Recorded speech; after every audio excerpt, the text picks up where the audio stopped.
¿Qué tal, gente? En esta ocasión les enseñaré a hacer un patrón de trazos o líneas en espiral como el que vemos en pantalla aquí. E igualmente les mostraré cómo hacer dos variaciones del filtro que encuentro se ven bastante bien. Y si saben combinar colores, se verá bastante atractivo. Para comenzar, crearemos una nueva imagen en GIMP.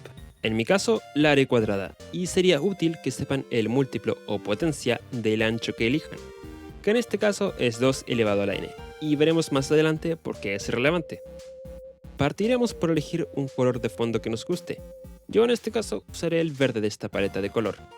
Y luego crearemos una nueva capa, seleccionaremos un color distinto a nuestro fondo, y nos iremos a filtros, generar, patrón, y daremos clic en rejilla.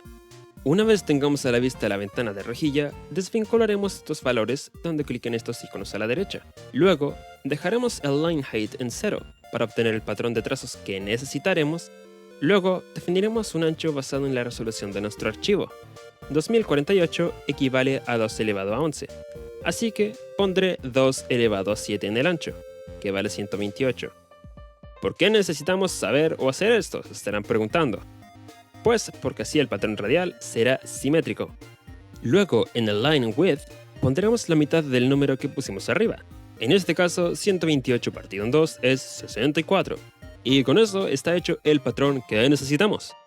Ahora simplemente le daremos en aceptar.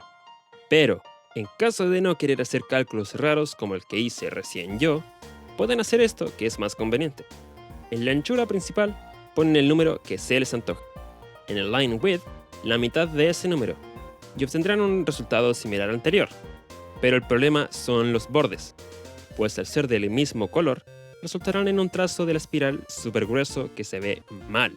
La solución a esto es poner en el offset X la mitad del line width, es decir, la mitad del primer valor que pusimos. En este caso sería 25. Y con eso hecho, los bordes son de distinto color ahora, y eso es bueno. Pero eso sí, seguirán teniendo dos trazos de distinto tamaño ahora, pero que esta vez pasarán un poquito más desapercibidos. Y ahora se viene el efecto de espiral. Para ello iremos a filtros, distorsiones y elegiremos coordenadas polares. Y inmediatamente veremos el efecto deseado. Y en caso de que quieran extenderlo a toda su imagen, simplemente deben alterar el valor de profundidad circular, que por defecto está en 100%. Y voilà, ya está hecho. En caso de no haber alterado el offset, el patrón tendrá un trazo más grueso del usual, como observamos aquí.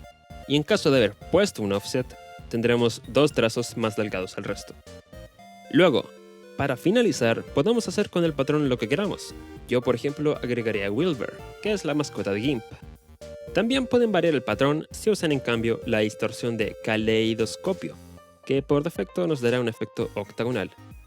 Si aumentamos los espejos del efecto, se volverá circular. Y también podemos mover la rotación de los espejos para obtener un efecto más puntiagudo.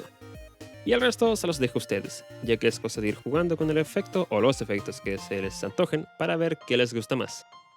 Y eso es todo por este video. Ojalá les haya servido y espero veros aquí nuevamente.